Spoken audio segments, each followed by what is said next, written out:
I'm 32 years old and I was a teacher at the time. On December 2020, I lived in Colorado, just when the pandemic was occurring. It was around 10 p.m. and I was driving home. It seemed like there was a storm brewing. I needed to get some gas or else I wouldn't make it home.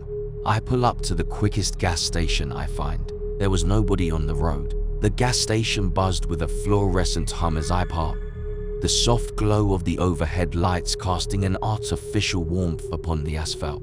Little did I know that this seemingly ordinary pit stop would thrust me into the clutches of an unforeseen nightmare. I stepped out of my car to grab some snacks for the road, but I remembered vividly the cold wind and rain biting at my skin as I approached the entrance. The automatic door of the bell signaled my entry into the convenience store, its sliding doors parting with a mechanical sigh. I saw the cashier clerk, an apathetic figure behind the counter, spared me only an uninterested glance as I ventured into the dimly lit aisles. The quiet hum of refrigerators created an illusion of solitude. As I browsed the aisles, my senses heightened by the eerie calm, I noticed a figure lingering by the magazine rack, a man, masked in the shadows, his gaze fixed intently upon me. An unsettling shiver ran down my spine, and I instinctively quickened my pace. I felt his eyes following me, a predatory presence that seemed to close in with every step. A glance over my shoulder confirmed my fears. The man had abandoned his post by the magazines and was now tailing me through the narrow aisles. Panic gripped my chest, but I tried to convince myself it was just a coincidence. As I approached the checkout counter, I looked towards the entrance. The man lingered near the exit. His gaze was unwavering. I paid for my items and walked towards the exit. The automatic doors slid open, and I stepped back into the frigid night, my eyes scanning the empty surroundings. The gas station's neon sign flickered overhead. I made my way to my car, fumbling with the keys as the sense of urgency intensified. As I slid into the driver's seat and locked the doors, a soft tap echoed from the passenger side. My heart skipped a beat as I turned to see the man, his face now visible in the dim light. His features were obscured by a sinister grin, and his eyes gave me a very uncomfortable feeling. "Can you help me? I locked my keys in my car," he said, his voice a sinister whisper that sent shivers down my spine. My instinct took over as I slammed the car into gear, tires screeching against the concrete. The man lunged towards the car, his fingers grazing the window, and I sped away, leaving him standing in the gas station's eerie glow. I lost my breath and my mind was racing with 1,000 thoughts. The encounter left me shaken. The feeling of being hunted lingered. I felt fear in my every turn, the city lights now a distant promise of safety. I drove for what felt like an eternity. It was then that I noticed a pair of headlights trailing me. Panic surged as I veered into the side streets. The stalker man was matching every maneuver with an eerie precision. The realization hit me like a train. This was no chance encounter. The man from the gas station was relentless, a shadow that refused to be shaken off. I kept thinking that this man knew where I lived. Desperation guided me to the nearest police station, its neon signs a beacon of hope in the night. I pulled into the lot, and as I exited my car, the pursuing vehicle faded into the distance. Relief washed over me, but the fear lingered, a silent reminder that the man from the gas station was still out there. Inside the police station, I recounted the harrowing encounter to an officer.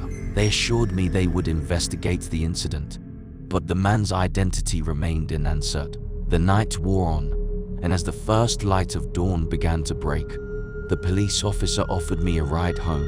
Days turned into sleepless nights as paranoia gripped me like a vice. The incident at the gas station became a haunting chapter in my life.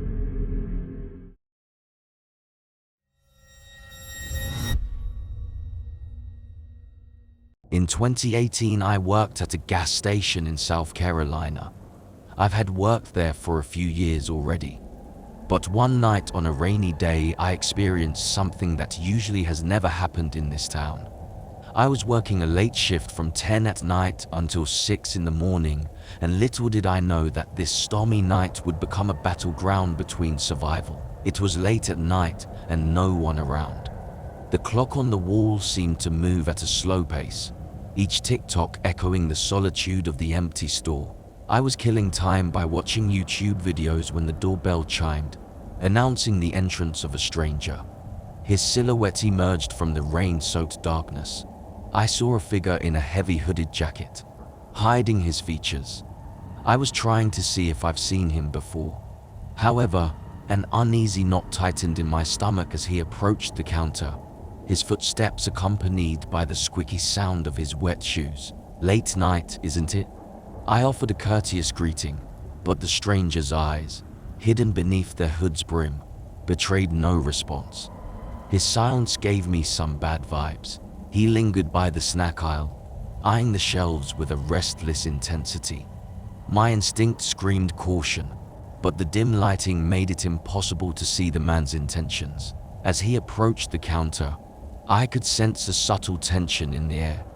His eyes, now partially visible, bore into mine with an unsettling focus. I smiled and I asked, "Is there anything I can help you find?"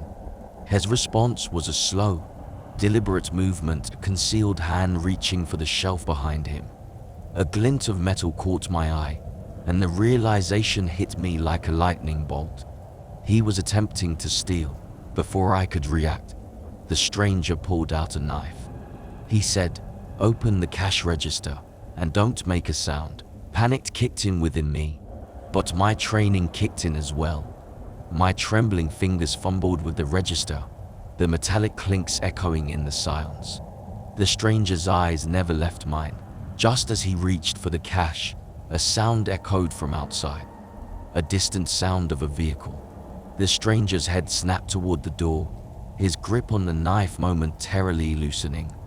In that fleeting moment, I seized the opportunity to hit the panic button beneath the counter, a silent plea for help. The car that happened to randomly stop at my gas station happened to be a police officer heading home. The stranger's eyes widened with realization. He bolted towards the exit but tripped, hitting the glass door, leaving behind the stolen cash. The broken door swung open just as the police officer could see what was happening. I stumbled backward, my heart pounding in my chest as the police officer rushed into the store. The stranger, cornered by the sudden arrival, raised his hands in surrender. The officer arrested the thief. Relief washed over me as the police officer secured the scene.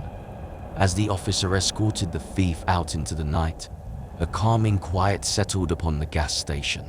The police officer returned, offering words of reassurance and gratitude for my quick thinking. The stolen cash was recovered, and the stranger would face the consequences of his actions.